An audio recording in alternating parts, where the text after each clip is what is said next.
So in this video, we're going to be talking about my experience with the Silverback TAC-41.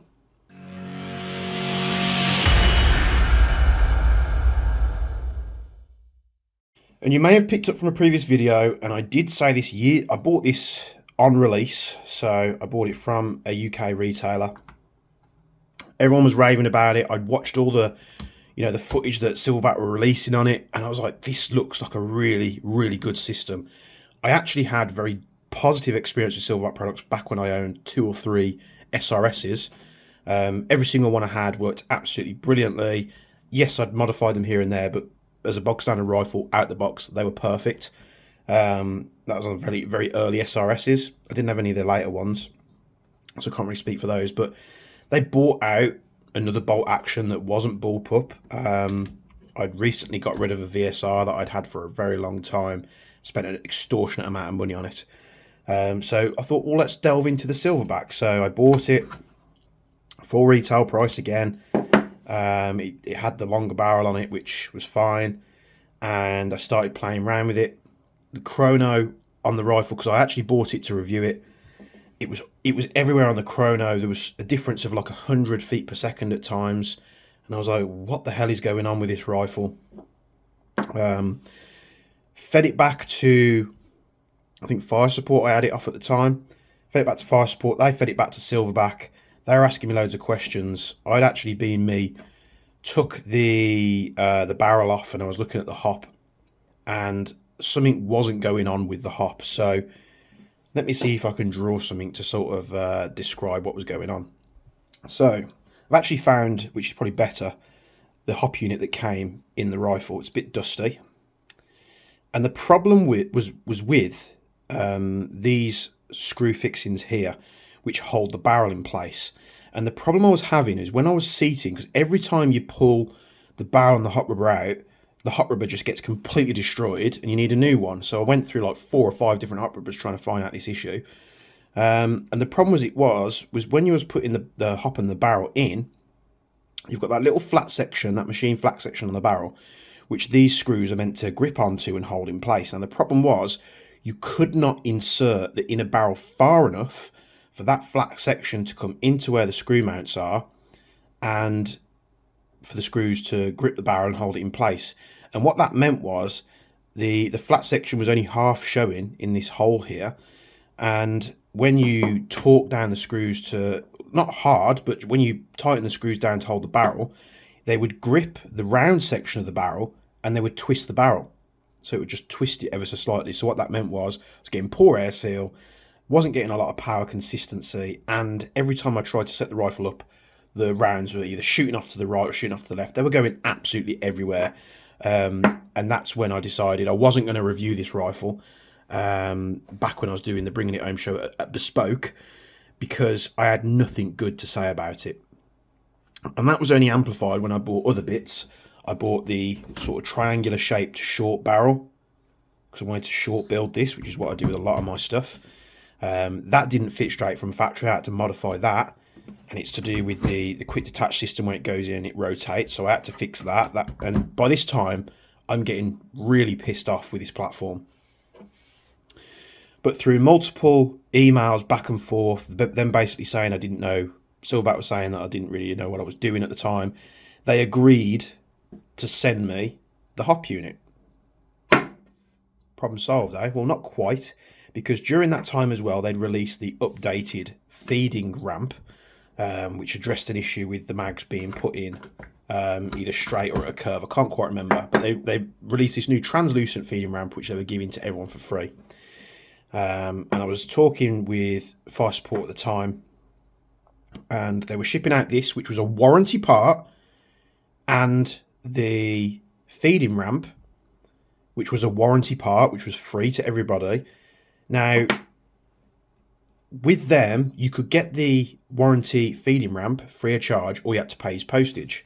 And my argument was, well, that's free of charge, that's fine, but you're replacing this part under warranty. This is nothing to do with me. This is not me saying, oh, I want that part because it's an updated part. So I then had to pay postage on the hop unit and the feed ramp, which were 2 warranty parts, which was something that was wrong with the rifle, especially the hop up, and it really, really annoyed me. So I had to fork over more money to get this part sent out. Yeah, it wasn't a knot, but it was more the principle of having to do so. Hop turns up, I measure them both, and yes, these holes were out of spec. So they were too far that way or that way, one of the ways anyway. So they were machined too far to either side. I can't quite remember which. So I was right, and they thought I was talking absolute bollocks, but I wasn't. Anyway, that part goes in. It fixes me fixing the inner barrels in. So at this point, I've got the outer barrel fitted. That goes on, locks in place. I've made a new inner barrel for it. I've chopped that to size. Just take the suppressor off and I'll show you. So I machined that down to size, put a new Silverback rubber on there because everyone was telling me that it didn't like other brands. So that sticks out just proud of the outer barrel there. So that went in. I took a Mark 23 Silverback suppressor and bored it out to the thread size of the TAC-41 because I liked how chunky and short it was. So that goes on there. So we're starting to get the rifle where it needs to be. Everything barrel and stuff is fixed, I'm hoping. So I take it out and I'm firing it, and I'm firing it with heavy BBs as well.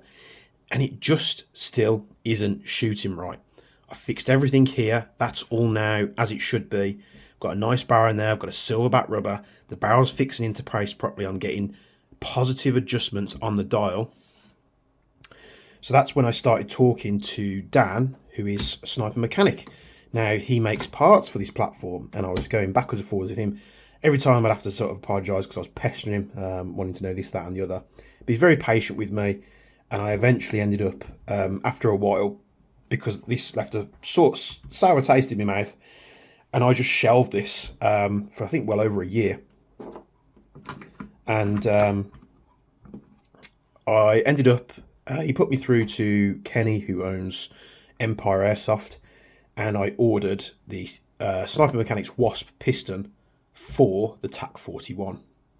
And my God, the day it turned up, and I've got to give credit to Empire and Kenny because his shipping is just on point compared to it's how I always wanted my shipping to be when people buying products from Bespoke when I ran it.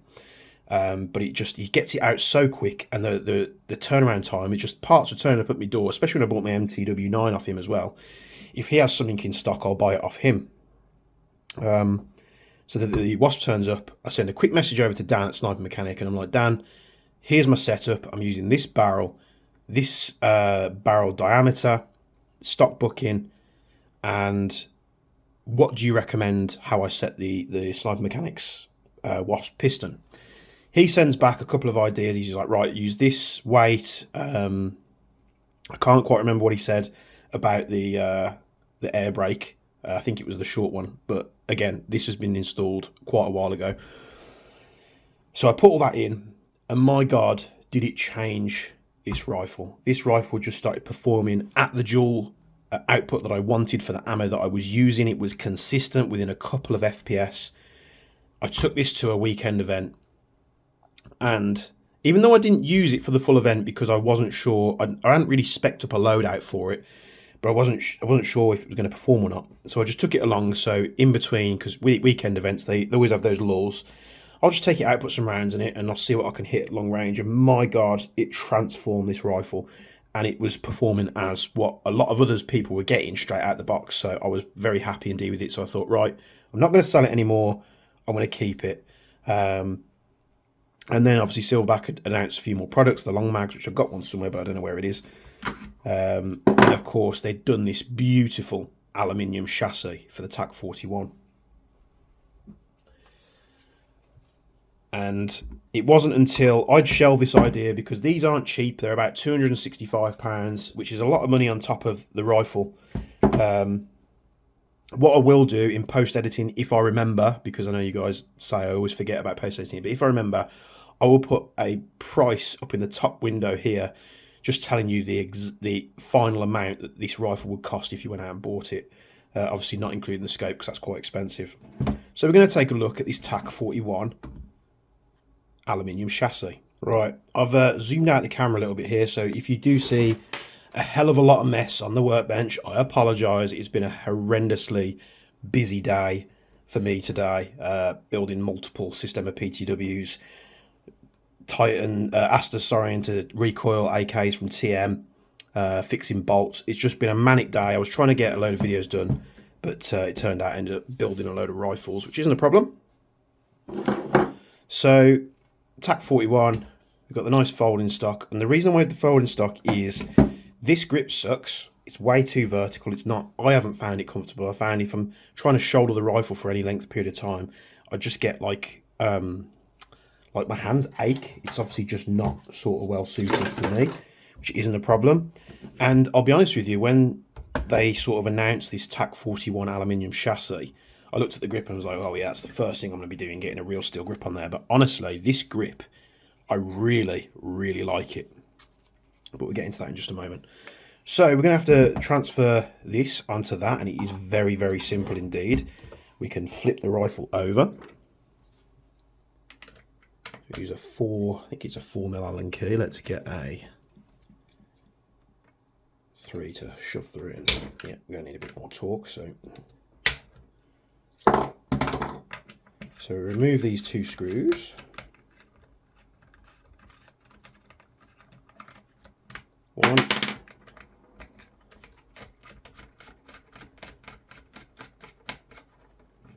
And 2. Once we remove these 2 screws, we can actually just lift this off, and we can remove that. And we can fit the TAC-41 chassis. Now, one thing I will say to be aware of is just make sure that the safety levers are sort of situated in the right area. Just want to make sure that that screw head, cap screw head, sits in that slot. And we just drop this on there. We can just move those safeties to make sure it's in, which I think it is.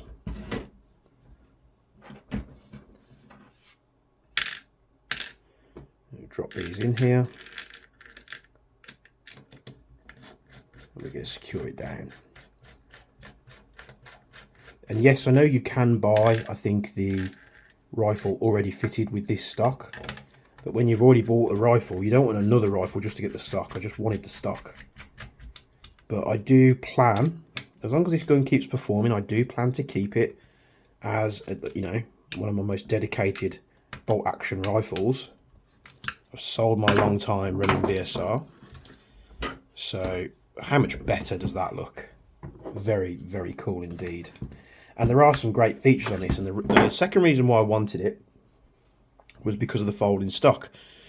Bolt actions need folding stocks. I've been saying this to Aries about their striker platform for ages when I, was running so much of the Aries striker stuff. You need a folding stock because, especially when you're going on weekend days, I don't want to just be carrying a bolt action. If I can fold it, sling it on my back and use, some kind of SBR or, assault rifle of some kind, SMG, all the better. Now this stock folds. It only folds to the right from what I can see. And the first issue that I have with it is, and it's not an issue, you have to flip the bolt handle up. That will come down and the bolt handle has to stay up there, especially with the cheek piece sat where I find it comfortable. So this has to be out the way. Only problem with that is, with that folded up, obviously it can be charged. So if it's dragging on your gear, you could then accidentally load, because when that spring's under tension, you could accidentally load another round into the barrel. And you can't pull it down when the stock's extended. Obviously, if you had this stock cheek a little bit sort of set towards the back, then this would fold down enough where it doesn't move. And they do actually have, on the other side, a stopper so that it looks like you could convert that bracket over to that side. And I did ask Jason at Longbow about this, and he said there's nothing that he's aware of. All that you would need to change is this metal bracket piece here.